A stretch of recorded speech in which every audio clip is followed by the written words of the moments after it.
ನಮಸ್ಕಾರ ಫ್ರೆಂಡ್, ನಾನು ನಾಗಮಣಿ. ಇವತ್ತು ರಾಗಿ ಗಂಜಿ ಮಾಡೋದು ತೋರಿಸ್ತೀನಿ.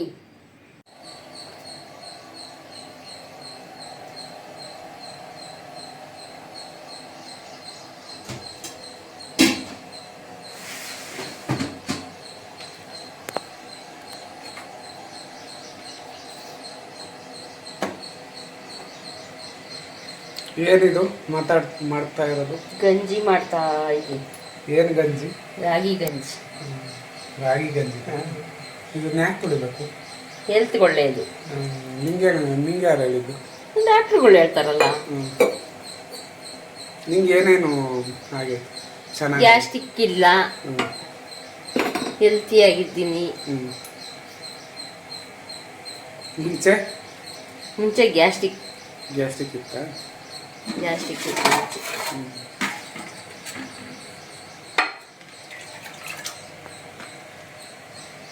ಇದನ್ನ ಒಂದು ಸ್ವಲ್ಪ ನೀರಿಗೆ ಹಾಕಿ ಕದರ್ಕೋಬೇಕು. ಹಂಗೆ ಹಾಕಿದ್ರೆ ಉಂಡೆ ಆಗುತ್ತೆ, ಗಂಟೆ ಆಗುತ್ತೆ, ಕುಡಿಯೋಕ್ಕಾಗಲ್ಲ. ಅದಕ್ಕೆ ಹಿಂಗೊಂದು ಸ್ವಲ್ಪ ನೀರು ಹಾಕಿ ಕದರ್ಕೊಂಡು ಅಲ್ಲಿ ನೀರು ಕಾಯಕ್ಕಿಕ್ಕಿ ಅದಕ್ಕೆ ಒಂಚೂರು ಉಪ್ಪು ಹಾಕಬೇಕು.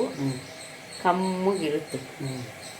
ಕಮ್ಮಗೆ ಅಂದರೆ ಟೇಸ್ಟಿಯಾಗಿರುತ್ತೆ ಅಂತ. ಟೇಸ್ಟಿಯಾಗಿರುತ್ತೆ. ಆಯ್ತಾ? ನೋಡು, ಒಂಚೂರು ಗಂಟಿಲ್ಲ. ಹಂಗಾಯ್ತಾ?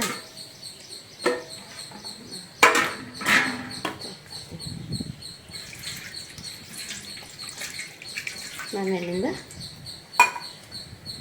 ಚೌಟ್ ತಗೊಂಡು ಉಪ್ಪೆಲ್ಲನೂ ನೆನ್ಕೋಬೇಕು. ಉಪ್ಪು ಹಾಕಿರ್ತೀವಲ್ಲ, ಅದು ಒಂದೇ ತೆಗಿರ್ತದೆ, ನೆನ್ಕೋಬೇಕು. ಆಮೇಲಿಂದ ನೀರು ಚೆನ್ನಾಗಿ ಕುದಿಬೇಕು.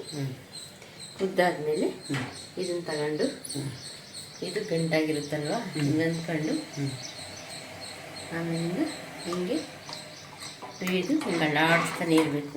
ಇಲ್ಲಾಂದರೆ ಗಂಟಾಗ್ಬಿಡುತ್ತೆ. ಚೆನ್ನಾಗಿ ಹುಯ್ಕೊಂಡು ಹಿಂಗೆ ಆಡಿಸ್ತಾನೆ ಇರಬೇಕು.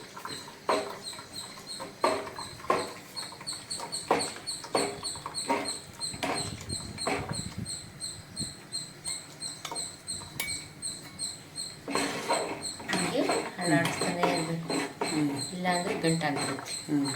ಅದರಲ್ಲೆಲ್ಲ ಮಿಕ್ಸ್ ಮಾಡಿರ್ತೀಯ? ಅದ್ರಲ್ಲಿ ಮಿಕ್ಸ್ ಮಾಡಿರೂ ಇಲ್ಲಿ ಗಂಟಾಗ್ಬಿಡುತ್ತೆ.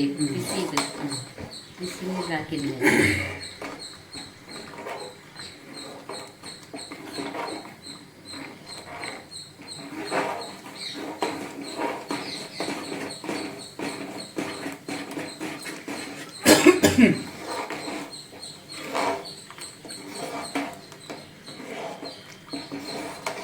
ಚೆನ್ನಾಗಿ ಕುದಿಯತ್ತೀರ ಬೆಂದಿರುತ್ತಲ್ಲ, ಅದಕ್ಕೆ ಮಜ್ಜಿಗೆ ಹಾಕ್ಕೊಂಡು ಒಂದು ಲೋಟ ಕುಡಿಯೋದ್ರೆ ಟೇಸ್ಟಾಗಿರುತ್ತೆ. ಹೆಲ್ತಿಯಾಗಿರ್ತೀವಿ, ಗ್ಯಾಸ್ಟ್ರಿಕ್ ಇರಲ್ಲ, ಏನಿಲ್ಲ. ಈ ಹದ ಬರಬೇಕು. ಜಾಸ್ತಿ ಗಟ್ಟಿನೂ ಬೇಡ, ಜಾಸ್ತಿ ತೆಳ್ಳಗೂ ಬೇಡ. ಇಷ್ಟು ಹಿಂಗಾದ ಬಂದರೆ ಅದಕ್ಕೆ ಮಜ್ಜಿಗೆ ಹಾಕೊಂತೀವಲ್ಲ, ತೆಳ್ಳಗಾಗುತ್ತೆ. ಇನ್ನು ನಾವು ಇಲ್ಲೇ ಮಾಡುವಾಗಲೇ ತೆಳ್ಳಗೆ ಮಾಡಿಬಿಟ್ರೆ ಅದು ಒಂಥರ ನೀರು ಥರ ಆಗ್ಬಿಡುತ್ತೆ. ಕುಡಿಯೋಕ್ಕೆ ಒಂಥರ ಚೆನ್ನಾಗಿರಲ್ಲ. ಈ ಥರ ಹದವಾಗಿ ಬಂದರೆ ಮಜ್ಜಿಗೆ ಹಾಕೊಂಡಾಗ ತೆಳ್ಳಗಾಗುತ್ತೆ, ಮೀಡಿಯಮ್ ಆಗಿರ್ತೈತಿ. ಜಾಸ್ತಿ ಗಟ್ಟಿಗಾಗ್ಬಿಟ್ರೆ ಕುಡಿಯೋಕ್ಕಾಗಲ್ಲ. ಅದು ಒಂಥರ ತಿಕ್ತಂಗತೈತಿ. ಇದು ಬಂದೈತಿ. ಸ್ಟವ್ ಆಫ್ ಮಾಡೋದು, ಒಂದು ಸ್ವಲ್ಪ ಆರಕ್ಕೆ ಬಿಡೋದು.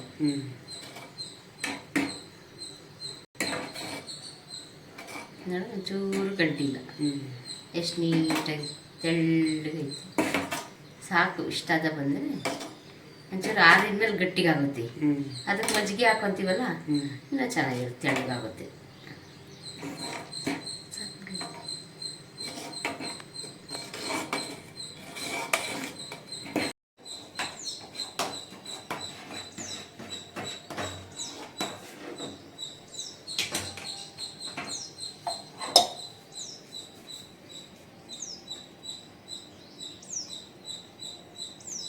ಒಂಚೂರು ಗಟ್ಟಿಲ್ಲ, ಹದವಾಗಿ ಬಂದಿದೆ.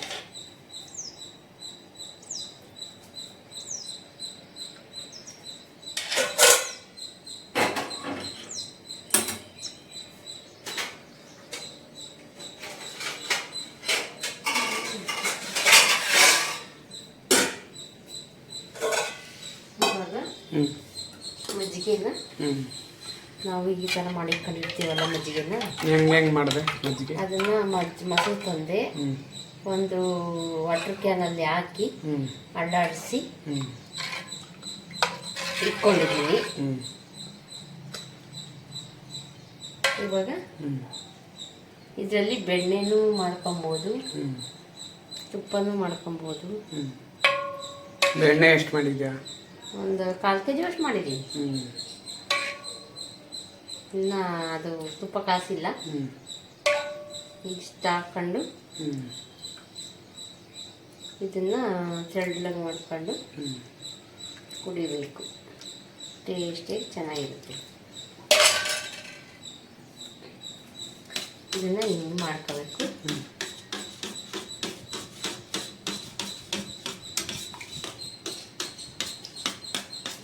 ಎಲ್ಲ ಕಲ್ ಹಾಕ್ಕೊಂಡ್ರೆ ಹ್ಞೂ ನೀಟಾಗಿ ಎಲ್ಲನೂ ಇರುತ್ತೆ. ಈ ಥರ ಎಲ್ಲನೂ ಮಜ್ಜಿಗೆ ಬೇಕು ಅಂದರೆ ಇನ್ನು ಹಾಕೋಬೋದು, ಬೇಡ ಅಂದರೆ ಬಿಡ್ಬೋದು.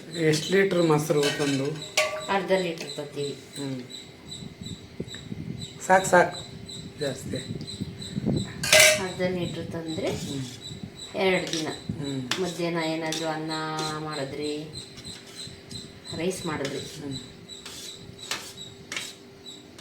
ರೈಸ್ ಮಾಡಿದ್ರೆ ರೈಸ್ಗೂ ಹಾಕೋಬೋದು, ಮತ್ತು ಮಜ್ಜಿಗೆನೂ ಮಾಡ್ಕೊಂಡು ಕುಡಿಬೋದು. ಈ ಥರ 2 ದಿನ, 2 ದಿನಕ್ಕೊಮ್ಮೆ ಮಜ್ಜಿಗೆ ಮೊಸರು ತತ್ತೀವಿ. ಈ ಥರ ಮಾಡ್ಕೊಂಡು ಕುಡಿತೀವಿ. ನೀವು ಮಾಡ್ಕೊಂಡು ಕುಡೀರಿ, ಹೆಲ್ತಿಯಾಗಿರಿ. ಕಾಫಿ ಟೀ ಎಲ್ಲ ಬಿಟ್ಬಿಡ್ರಿ. ಕಾಫಿ ಟೀ ಎಲ್ಲ ಒಳ್ಳೆಯದಲ್ಲ, ಗ್ಯಾಸ್ಟ್ರಿಕ್. ಬೆಳಗ್ಗೆ ಎದ್ದ ತಕ್ಷಣ ಮಾಡ್ಬೇಕಾ? ಹಾಂ, ಬೆಳಗ್ಗೆ ಕಾಫಿ ಕುಡಿತೀರಲ್ಲ, ಅದ್ರ ಬದಲು ಇದು ಕುಡಿಯೋದು ಅಷ್ಟೇ. ಇಷ್ಟೊಂದು ಕುಡಿಬೇಕಾ? ನಿಮ್ಗೆ ಎಷ್ಟು ಬೇಕೋ ಅಷ್ಟು. ಇಷ್ಟೊಂದು ಅಂದರೆ ಕಾಫಿ ಕುಡ್ದಂಗೆ ಇಷ್ಟೇ ಎಷ್ಟು ಕುಡಿತಾರೆ? ಅಷ್ಟು ಕುಡಿ. ಕಾಫಿಗೂ ಗಂಜಿಗೂ ವ್ಯತ್ಯಾಸ ಇಲ್ವಾ? ಇದನ್ನು ಆರಿದ್ರೆ ಚೆನ್ನಾಗಿರುತ್ತೆ ಕುಡಿಯೋಕ್ಕೆ. ಸುಡ್ರದೇ ಕುಡಿತೀವಿ ಅನ್ನೋರಾದರೆ ಕುಡಿಬೋದು.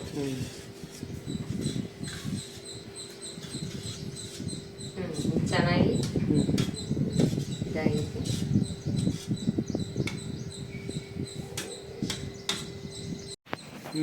ಏನಿದು ಇಷ್ಟೊಂದು ಕುಡಿಬೇಕಾ? 1 ಲೋಟ ಅಷ್ಟೇ ಗಂಜಿ. ಬೆಳಗ್ಗೆ ಎದ್ದ ತಕ್ಷಣ ಕುಡಿಬೇಕಾ? ಬೆಳಗ್ಗೆ ಎದ್ದ ತಕ್ಷಣ ಕುಡಿಬೇಕು. ಆರೋಗ್ಯಕ್ಕೆ ಒಳ್ಳೆಯದು. ನಿಮ್ಗೇನು ಮೊದಲು ಹೆಂಗಿತ್ತು? ಈಗ ನನಗೆ ಗ್ಯಾಸ್ಟ್ರಿಕ್ ಇತ್ತು, ಹೀಟ್ ಆಗೋದು. ಇವಾಗ ಗ್ಯಾಸ್ಟ್ರಿಕ್ಕು ಇಲ್ಲ, ಹೀಟು ಇಲ್ಲ, ನಾರ್ಮಲ್ಲಾಗಿ ಚೆನ್ನಾಗಿದ್ವಿ. ನೀವು 1 ಲೋಟ ಮಾಡ್ಕೊಂಡು ಕುಡೀರಿ, ಮೊಸರು ತರ್ರಿ, 1 ಲೋಟ ಮಾಡ್ಕೊಂಡು ಕುಡೀರಿ. ಹೆಲ್ತಿಯಾಗಿರ್ತೀರ, ಚೆನ್ನಾಗಿರ್ತೀರ.